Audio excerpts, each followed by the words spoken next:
Allez. C'est la fatigue, ça, je vous assure. Moi, je suis fatiguée. Bon, qu'est-ce que je dois dire? Ce que tu veux. Mais il n'y a pas grand chose à dire, c'est une introduction où on explique ce que les gens vont voir. Tu veux que je parle? Ouais. Sinon, j'arriverai jamais. Vous allez voir que dans cette vidéo...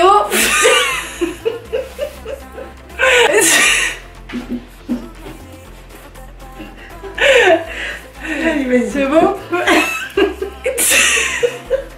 Ça va être compliqué de filmer cette intro. Tu sais que je vois rien du tout. Il n'y a rien à voir, t'inquiète. Salut tout le monde! Bonjour tout le monde. Aujourd'hui on vous retrouve dans une nouvelle vidéo. Alors là je vous explique, on a tout fini. On tourne cette introduction à la fin parce qu'on était vraiment dans le speed. Mais on est content, on a fini de tourner cette vidéo. Je vous l'avais promis et je suis contente parce que j'ai tenu mes engagements. Dans cette vidéo ça va être très simple. Vous allez voir des recettes super simples que tout le monde...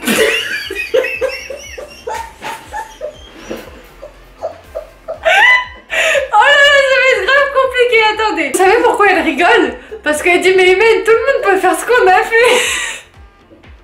J'ai dit bah le but c'est pas que ce soit difficile, c'est que ce soit simple à reproduire. Donc on n'a pas fait des trucs de fou hein, mais j'espère quand même que les petites astuces qu'on vous a partagées, les petites idées de recettes vous plairont. Et puis bah voilà, ça nous a fait plaisir de la tourner. C'était très intense parce qu'on ne s'est pas arrêté. Mon but c'est que vous la voyez samedi à 14 h, donc c'est pour ça que c'est un peu speed. Mais si elle vous a plu, n'hésitez pas Likez. N'hésitez pas à laisser le pouce, à vous abonner si c'est peut-être pas encore fait. Et puis nous on vous embrasse très très fort et on vous laisse avec la suite de la vidéo. Ma mère là en fait elle va préparer le meloui. Alors si par exemple vous avez vraiment pas le temps de pétrir votre pâte ou si vous n'avez pas spécialement de robot, vous pouvez utiliser un blender. Donc là elle va vous montrer les quantités etc de la recette. On aura besoin de 2 verres d'eau. Voici le deuxième verre d'eau. Du sel, une cuillère de levure. On aura besoin de 200 g de semoule fine.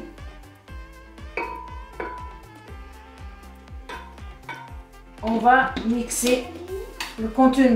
Et la farine tu la mets après. Ah, après. Après, la farine c'est à part. D'accord, Je ok. la mets pas là-dedans la farine. Ah ok. C'est à la main. Ok, bon bah vous avez entendu, faut pas mettre la farine dans le blender. Non, non, non, c'est à la main après. C'est liquide.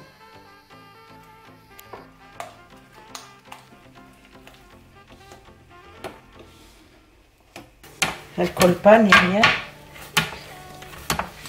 Pas besoin de pétrir beaucoup.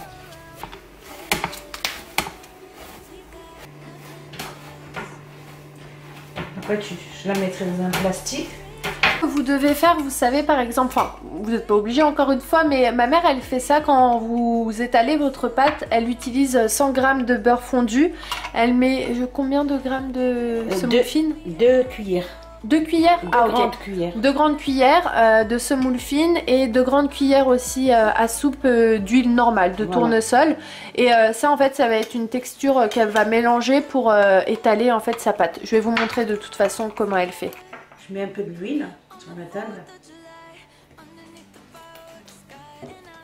Elle est belle la pâte Ouais. hein.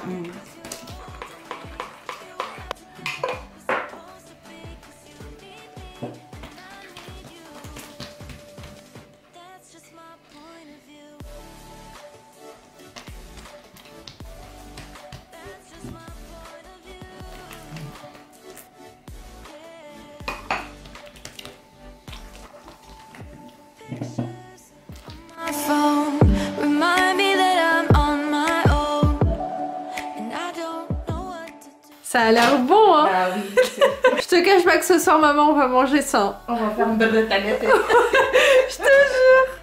Oh ça donne trop envie là avec un peu de miel. Ouais, et du beurre. Ouais, ou du Nutella. Oh ça passerait trop bien là. La recette elle est hyper simple. Ah oui, facile. Et le résultat est Pas toujours là. Génial. Ouais franchement t'as fait ça quoi? 5 minutes? C'est mieux que le robot. Après les personnes ils peuvent les étaler ou soit très fines ou soit moins fines. Ouais. Oh là là, ça me donne faim tout ça. Ma mère, ça y est, elle a déjà préparé le thé. Oui, donc ça y est, les melouis sont prêts. Donc je suis trop contente parce que en fait, de base, j'allais les mettre dans les sacs de congélation pour pouvoir les ressortir pour le ramadan. Mais je vais pas vous mentir et vous dire que je vais les mettre dans les sacs de congélation parce qu'on va les manger ce soir. Donc moi ce que je vous conseille c'est par exemple d'en faire plusieurs et après de les mettre au congélateur et comme ça vous pourrez les ressortir et ça vous évitera de faire toute la préparation et tout. Mais voilà, c'était juste pour vous montrer la petite recette super simple à faire et c'est vraiment très très bon. Pour commencer, on va couper donc des oignons. Vraiment on va les hacher avec ce petit truc là qui vient de chez Action. Vous pouvez retrouver comme je vous ai dit dans les vlogs aussi au marché. Ensuite on va découper les légumes, donc là ils sont déjà pelés. Ensuite j'ai mis de la coriandre et du persil ici qu'on va hacher aussi avec ça et on va tout mettre dans des sacs de congélation, donc c'est parti.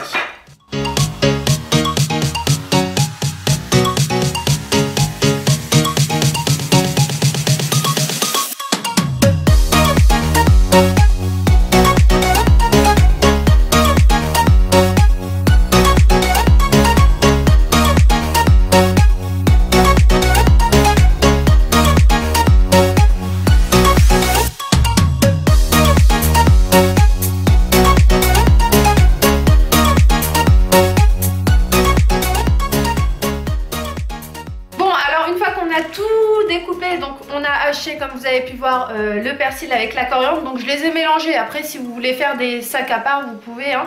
Ensuite donc on a haché aussi des oignons rouges. Là aussi comme vous avez pu voir découper des légumes, donc on a découpé des navets et des carottes. Après vous pouvez mettre plein d'autres choses mais on a fait aussi avec ce qu'on avait là et ça en fait les légumes c'est par exemple pour la soupe ou même si vous voulez faire autre chose avec. En fait l'idée là c'est d'avoir déjà les choses pré-découpées, comme ça vous perdez moins de temps à découper etc. Parce que mine de rien ça prend quand même un petit peu de temps. Donc là on va tout mettre dans des sachets de congélation. Bon celui-ci il était trop grand donc je vais prendre un autre plus petit, ce sera plus simple.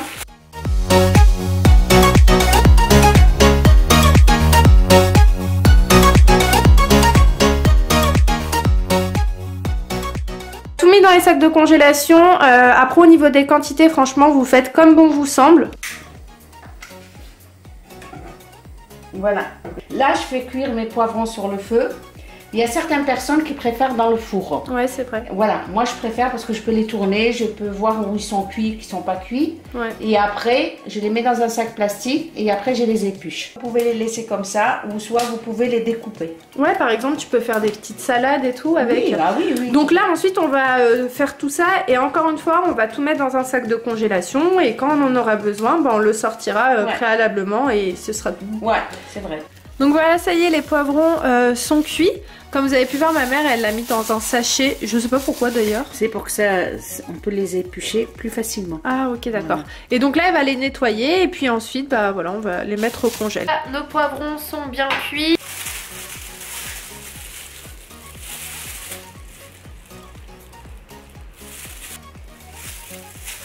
Là, ça y est, c'est prêt. Je vais descendre tout ça et on continue le reste de la vidéo. Je vais préparer ma kfta, ma viande.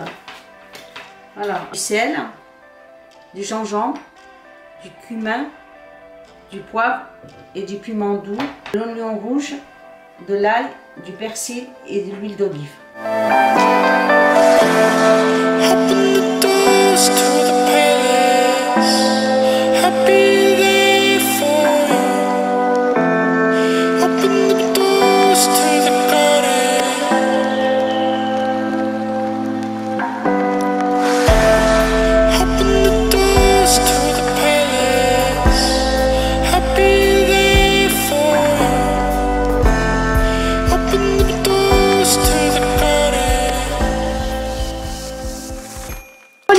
Des épices qu'on vous a proposées là, c'est vraiment à votre convenance, hein. Vous faites ce que vous voulez. Vous pouvez par exemple rajouter ras el hanout, vous pouvez mettre aussi un œuf à l'intérieur. Vous pouvez, il y a même parfois des personnes qui mettent du pain de mie. Oui. Tu sais? Oui, oui. Ouais. Oui, oui. Vous pouvez franchement faire comme vous voulez. Coucou.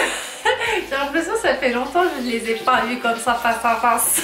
Alors là, comme vous avez pu voir, ma mère elle a fait des petits kefta mais en forme de mini steak. Et je vais vous partager une astuce pour mettre en fait vos kefta au congèle.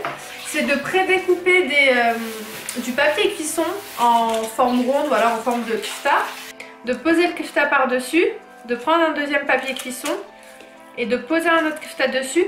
Je vous explique pourquoi, parce que sinon le kefta il va coller sur le sac de congélation et c'est pas forcément top, surtout vous allez galérer après pour l'enlever.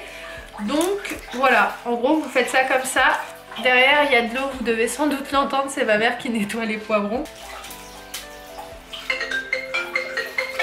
C'est qui le fait?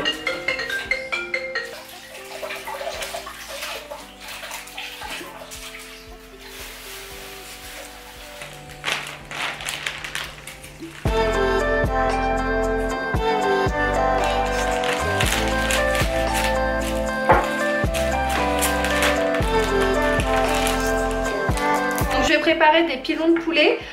Pour ça je vais mettre du gingembre, donc je vais utiliser le reste que ma mère avait mis. Je vais mettre aussi du cumin, du poivre, du piment doux, en fait la même chose que ma mère a utilisé pour la viande hachée, du sel, du persil et de la coriandre. Ici on a des oignons rouges avec de l'ail que je vais hacher. N'oubliez aussi, je vais rajouter un tout petit peu d'huile d'olive.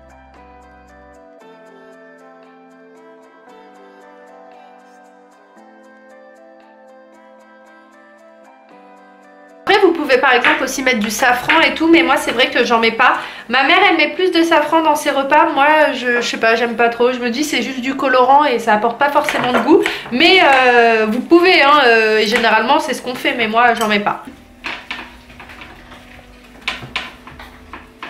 Ensuite ce qu'on peut vous proposer de faire c'est des brochettes de dinde. Donc encore une fois toujours les mêmes épices, après c'est à votre convenance, franchement faites comme vous voulez.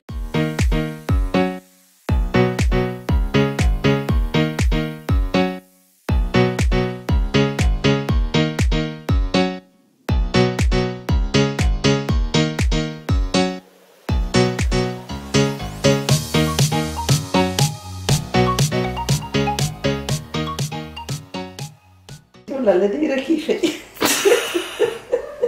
جوج عواش كاع. Bon ça y est, on a fini cette vidéo. On espère vraiment du fond du cœur qu'elle vous a plu. Nous on a beaucoup rigolé, on est aussi un petit peu fatigué, mais en tout cas on espère vraiment que bah voilà, vous avez passé un beau moment en regardant cette vidéo. Au niveau des ingrédients, comme j'ai pu vous le préciser, franchement c'est comme vous voulez, vous mettez ce que vous préférez en fait au niveau des épices. Donc nous pendant tout au long du ramadan, voilà, vous allez partager ce moment là avec nous dans les vlogs, donc n'hésitez pas à vous abonner. Nous on va vous laisser et puis on va vous souhaiter un bon ramadan. Oui. مبروك العواشر يدخل عليكم بالصحة وبالهنا وبالرزق. Voilà, bah, comme ma mère a pu vous le dire, on vous souhaite vraiment un très très bon ramadan et puis nous on vous dit à très vite dans une nouvelle vidéo. Ciao.